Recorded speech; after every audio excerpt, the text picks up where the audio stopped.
Então, na aula 7, veremos sobre um período já ah, pós queda do sultanato de Delhi, que a gente viu na aula anterior, e como é que vai desgarrando os outros reinos, regiões que eram tributários ao sultanato de Delhi no norte.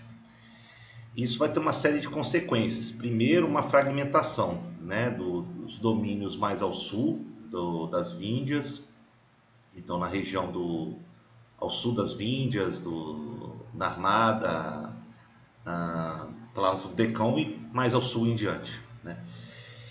E vai se dar mais ou menos um período do século XIV ao século XVI, meados do século XVI. Eu acho que é um período muito importante porque vão estabelecer duas hegemonias que depois uma vai sustentar um pouco mais tempo, outra ela vai quebrar em algumas unidades menores. Que vai ser a mais ao norte vai ser o sultanato de Bamani e a mais do sul que vai ser o império de Vijayanagar. Ou como os portugueses que entraram em contato, né, desde o final do século XV, através da costa ocidental, vão chamar o reino de Bisnaga. Eu prefiro chamar Vijayanagar, né? E aqui, retratando, tá perto da capital de Vijayanagar, que é Hampi. É um dos monumentos da arquitetura da arte herdeira daquela arte dos Chalúquias, dos Hoysalas, ali em Karnataka, né, dos séculos anteriores. E é um monumento da Unesco. É uma coisa impressionante ainda pela escala, pela detalhe dos relevos, né, esculpidos presentes aí. Então, vou proceder aqui primeiro para analisarmos, situarmos a questão no mapa. Né? Eu não vou aparecer aqui para vocês uma narração, mesmo porque vocês já me conhecem um dos outros aulas, né? Conhecem minha voz também, então, enfim. Algumas vezes eu fico com preguiça de ligar a câmera aqui, então. Mas o que interessa aqui é a nossa análise. Então, o que a gente vê aqui no mapa é o seguinte: primeiro, as extensões aí no século XV, de Bamani, o sultanato de Bamani, né? E as disputas, claro, ao sul das Índias, né, que tinha antes guardado uma relação com o sultanato de Delhi, como eu falei. Pensemos vocês que está basicamente situado ao longo do rio Godavari e o Krishna, que correm no sentido dos Ghats ocidentais para o leste. Então, isso aqui que permite a fertilidade dos seus solos. Mas entre a fronteira com Vijayanagar, aqui para o sul, haverá uma intensa disputa entre essas duas hegemonias nas fronteiras. E foi aqui, pensando vocês, que foi Daulabad, né, que tentou-se fazer a capital de um dos regentes do Khaldi, Alauddin Khaldi, do sultanato de Delhi, que fracassou, né? Ficou alguns anos depois voltou para Delhi, não sei se vocês estão lembrados aí no século XIV. Mas com o colapso do sultanato de Delhi, quando eles entram no período dos Lodis, a última dinastia do sultanato de Delhi, você tem a ascensão então de um outro sultanato aqui em Bamani. E o que é interessante é o seguinte: foram sultões, né? Então eles trouxeram o Islã com eles. E depois a gente vai ver que quando eles trazem o Islã, mas o Islã xiita. Então, muito ligado à corte persa, né, que já estava na época promovendo no período safávidas, no Império Persa, o xiismo como uma religião do Estado. E a gente vai ver a influência de persas, xiitas aqui também no sultanato de Bamani. Então o xiismo começa a se estabelecer aqui, nessa região central da Índia, né? Regiões aqui de Maharashtra e assim por diante. Então, primeiramente, eu gostaria de falar para vocês um pouco sobre o sultanato de Bamani, depois a gente se concentra mais ao sul. Aqui tem um retrato do vizir, que é o Mahmud Gawan, e Gawan, na verdade, ele vem das terras persas. Ele é um mercador muito rico, muito esclarecido, estudado, xiita, né? E quando chega na região de Bamani, ele é nomeado como primeiro-ministro, o vizir. E ele serve a vários sultões. Aqui está servindo a um jovem sultão, Muhammad Shah II. Percebam como é que o xiismo está presente, né? Até o título Shah, que remete ao título dos persas, também que está presente no sultão de Bamani, né? E Mahmud Gawan, ele promove também o ensino, uma reforma educacional, cultural, reformas administrativas. Então tem considerado o auge de Bamani. Então ele foi uma figura muito importante. Um dos marcos arquitetônicos foi a madraça que ele financiou em Bidar, que é a segunda capital de Bamani. A primeira que tinha sido era a Gulbarga, depois mudou-se para Bidar. Então isso aqui é um dos marcos da arquitetura, uma madraça que ela era generosamente fundada para manter, claro, os preceitos do xiismo, os estudos do xiismo, durante o seu governo, como vizir. Então é um exemplo da arquitetura xiita com forte influência persa e em terras indianas. Então eu sempre gosto de sublinhar isso. Como é que a influência da cultura persa xiita, nem sempre xiita, mas a persa, ela é muito forte, né, quando o Islã chega no século XV, XVI em diante, e vão estabelecendo hegemonias em terras indianas. Lembrando que a língua persa era a língua da literatura, os poemas persas, eles eram muito valorizados pelos sultões, muitas vezes de origem túrquicas, mas que eles tinham incorporado a cultura persa. Então era a língua das artes, né? A língua até da correspondência diplomática com a corte safávida, né? E eventualmente até os otomanos, no século XVI e XVII, adotaram o persa como uma língua diplomática, a língua da corte, né?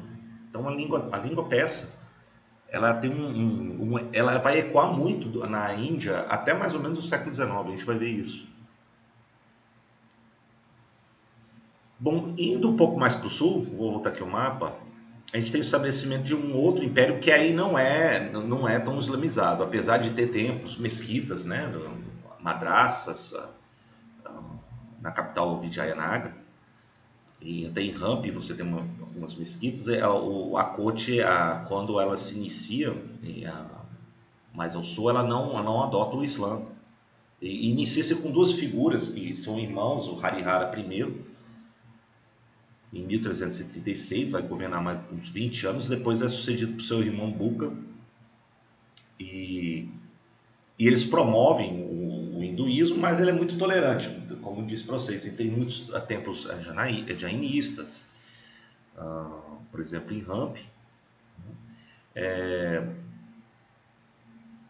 Mas o auge mesmo de Vijayanagar, que vem da prosperidade, porque a prosperidade de Vijayanagar vem muito dos seus portos, né? A costa do Malabar, de Coromandel, o Cabo Comorim, tudo isso ele abre para o comércio internacional. E não é à toa que ali na costa do Malabar, em Calicut, que era um tributário de Vijayanagar, foi onde chegou o Vasco da Gama, né? Eles eram muito mais abertos ao comércio marítimo. Eles não tinham algo que pudesse, num primeiro momento, os portugueses interpretarem como o império, um reino dos infiéis, como os portugueses vinham no final do século XV, a combater a presença muçulmana. Nesse caso, eles não eram. Tanto que em Calicut você teve os Amorim, ele tinha uma larga autonomia para negociar com comerciantes, quaisquer crenças de origem que fosse. Assim era o Oceano Índico, né? Você tinha uma pletora de origens étnicas ali e o comércio ele era aberto para todas as origens. Então os portugueses cristãos ali, mesmo porque existiam cristãos já em Kerala, né? Desde os primeiros séculos depois de Cristo, tinha judeus também, então isso não era impedimento para o comércio, né? E muito menos seria para Calicut. e dentro do âmbito do Império de Vijayanagra, né? Mas o auge vai se dar com esse Raja, que vai ser o Krishnadeva. O Krishnadeva ele é retratado como exímio poeta, promotor das artes, da cultura, das várias línguas que compunham e que estavam dentro dos domínios de Vijayanagra, o telugu, o canarês, o tâmil, né, o malayala, isso, até o sânscrito, claro, você tinha brahmanes que vinham do norte, estavam lá também ensinando. Então você tinha promoção das artes, da literatura, em várias línguas, então, e não somente línguas, como escritas também. Então foi um período de florescimento plural, diversificado, e eu acho que isso marca o período do auge do período de Vijayanagra. E muito do auge da época de Krishnadeva vai vir em cima da desagregação e disputas de fronteira com o que estava se fragmentando do sultanato de Bamani ao norte. Que eventualmente eles vão fragmentar em 5 unidades, né? Ahmednagar, Berar, Bidar, Golconda e Bijapur. Isso aqui vai se dar mais ou menos em 1520, durante o reinado de Krishnadeva. Percebam vocês que aqui você tinha a região de Goa, que estava já bastante destacada, né, e gradativamente depois vai ser negociado com a presença dos portugueses aqui. Né? Calicut, que tem uma autonomia, embora tributária, com Vijayanagra. A ilha de Sri Lanka, né, que também era tributária de Vijayanagra, e parte do reino dos Kadyapati. Considerável parte desse reino de Kadyapati em Orissa, né?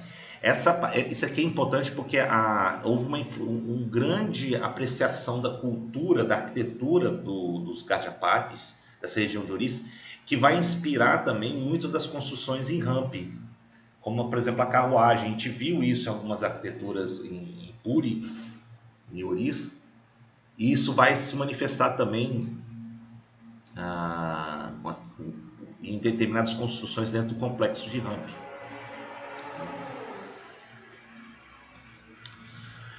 O florescimento da literatura se dá em várias línguas locais, como apontei. O próprio Krishnadeva ele compôs uma obra, né, em Telugu, que vai ser o Amuk Tamaliada, que vai ser a Guirlanda das Pérolas, que está escrito em Telugu, escrita Teluga, né? Não somente a língua, como a escrita. Então ele é um grande promotor das artes, da literatura. Na sua corte, considerando o auge, por exemplo, da literatura Telugu, que ele reúne 8 grandes poetas, que ele chama o Ashtadhyaja. O Ashtadhyajas são os 8 pilares que ele fala, que sustentam a grandeza cultura do Império de Vijayanagra. Então a gente está vendo o auge e o ressurgimento de literaturas locais que compõem obras que são inspiradas por contos folclóricos locais e também pelos efeitos do que é ensinado dos épicos, o Ramayana, o Mahabharata, né, os escritos do Bhagavad Purana, também os efeitos dos Vedantas, né, os escritos védicos posteriores. Então isso ecoa também na filosofia religiosa, para assim dizer, né, no pensamento. Então é um período muito interessante, é um período de florescimento de literaturas locais. E como eu disse, um dos pensadores maiores vinha de um movimento que era chamado movimento Haridasa, muito influente no sul da época, que vinha do século XIII. E isso também foi muito promovido, foi protegido por Krishnadeva. Entre eles vai vir um pensador, um santo, né? Vai ser o Vyasa Tirtha. E essa escola, esse movimento, ele vai ao contrário daquela ideia do Advaita, que era defendido por Shankara. Não sei se vocês lembram, o Advaita ele defendia a absoluta unidade do Atma, que era a nossa essência, com o absoluto divino, que seria Brahma. Essa escola Haridasa, na verdade, e no âmbito das escolas do Vedanta, ele defende a dualidade, a Dvaita. E a Dvaita ele significa o seguinte: existe algo do Brahma a ser atingido através do ciclo da samsara, do renascimento, do sofrimento, superação disso até atingir, e existe o que tem dentro de cada um. Então não é igual. As pessoas deveriam primar para atingir esse ideal que seria o Brahma, e não a plena identificação de ambas as essências. Simplificando, é mais ou menos isso. E parece que ecoa mais o que depois é ensinado no cristianismo, no Islã, de que você pode se degradar, mas ao mesmo tempo você pode se aperfeiçoar. E eu acho que Vyasa Tirtha, que inclusive ele fica muito tempo, ele se retira e depois ele vira até diretor desse templo em Tirumala, em Andhra Pradesh, que é o templo dedicado a uma dos avatares de Vishnu, que vai ser o Venkateshvara. E o Venkateshvara dizem que é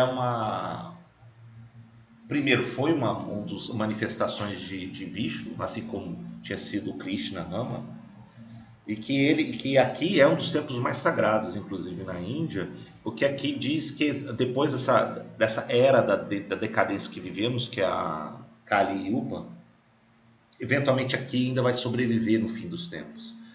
Então isso aqui é extremamente popular, principalmente entre os Vishnuístas, né, os Vaishnavas, né, como se fala na Índia. E aqui que o Vyasa Tirtha também muito tempo viveu, né, nesse templo, como muitas vezes é conhecido como templo de Tirumala. Você vê o Gopuram aqui presente, né, novamente da arquitetura dravidiana. E nas proximidades de Vijayanagra foi erguido esse complexo, novamente um Gopuram aqui, né, que vai ser Hampi. O Hampi é uma área enorme, né, que foi construída ao longo dos séculos, principalmente no auge de Vijayanagra, existia antes. E aqui a gente viu no primeiro slide a carruagem de Vishnu, que vai ser a Vahana dele. A Vahana é uma espécie de transporte, de um animal simbolizando transporte e proteção. E no caso de Vishnu é uma águia, que é chamada Garuda. No caso de Shiva, por exemplo, é um boi, que é Nandi. Entre outros, cada um tem o seu. E aqui tem muito dedicação a Vishnu. E essa parte aqui, que depois caiu, é uma parte coberta onde as pessoas faziam a circunambulação, né, na peregrinação, com o que é chamado as mandapas, em torno das regiões recintos mais sagrados interioranos, onde tinha um mutri, o símbolo, a imagem da divindade. E claro, aqui uma Gopuram, a Vimana, né, que identifica a ascensão aí dos deuses, a manifestação dos deuses em forma hierárquica. Tem outra foto aqui, que é da carruagem representando o templo de Vitala, dedicado a Vishnu, e também identificando como a Vahana de Vishnu.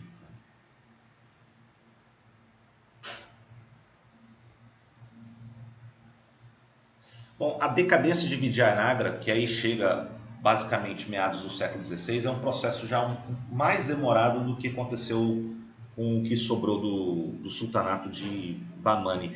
Que Bahmani já tinha se fragmentado, a gente viu isso, e eventualmente Ahmednagar, Bijapur, Bidar e Golconda, eles se unem, né, e começam a combater e começam então a enfraquecer as fronteiras com Vijayanagra, e eventualmente numa região norte de Karnataka, na Batalha de Talikota, em 1565, essa união, essa aliança desses 5 vão derrotar o Rajá de Vijayanagra, e eventualmente isso vai resultar na fragmentação cada vez maior, né? Então as partes constituintes de Vijayanagra começam a ganhar cada vez mais autonomia, né? A região de Cochin, de Calicut, a região de Madras, as regiões mais ao sul, tudo isso começa a se fragmentar e deixa então gradativamente de existir o Império de Vijayanagara. É durante esse período, inclusive, que a gente tem o envio dos primeiros relatos, como Domingos Pais, dos portugueses que vêm de Goa, e eles começam a relatar, por exemplo, a grandeza de Hampi, né? Eles falam, Hampi, na verdade, no auge, no início do século XVI, era considerada a segunda maior cidade do mundo, né? Vijayanagara e Hampi, as proximidades, ficando atrás de Pequim apenas, né? Então, a escala, a monumentalidade de Hampi, ele aponta para a riqueza, a prosperidade e o poderio de Vijayanagara. Talvez seja um dos últimos grandes impérios do sul da Índia. Hoje em dia existe algo que eu venho alertando ao longo das aulas, de que foi a última. Alguns defensores da ideia de transformar a Índia hoje num país hindu, no movimento do que eles falam que é um hindutva, alguns interpretam isso rejeitando a questão dos muçulmanos como invasores, né?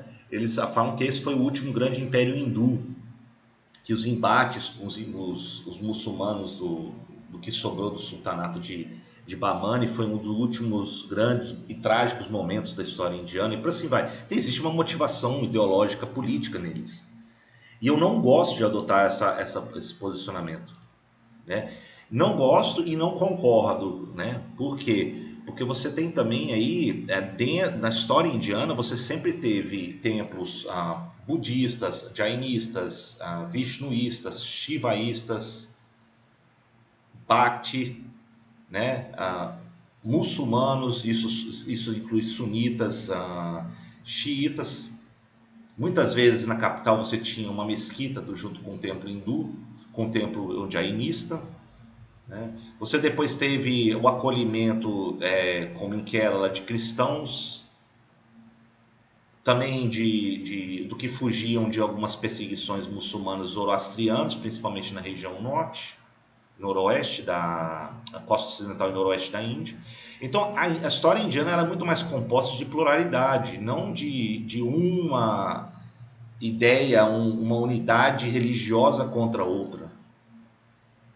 Isso é muito complicado. Isso é uma maneira de você transportar tentar impor um conceito do século, motivado por questões ideológicas políticas do final do século XX e início do XXI, para o século XVI, XVII. Então não tem menor cabimento isso. A gente tem que tomar muito cuidado. Eu prefiro isso que eu vou. Esse vai ser o leitmotiv meu ao longo desse curso. Buscar compreender mais a complexidade e a convivência da pluralidade na história indiana.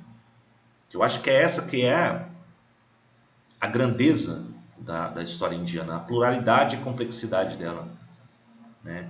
Então eu acho que mesmo Vijayanagara caindo, isso não significa que houve uma supremacia do Islã.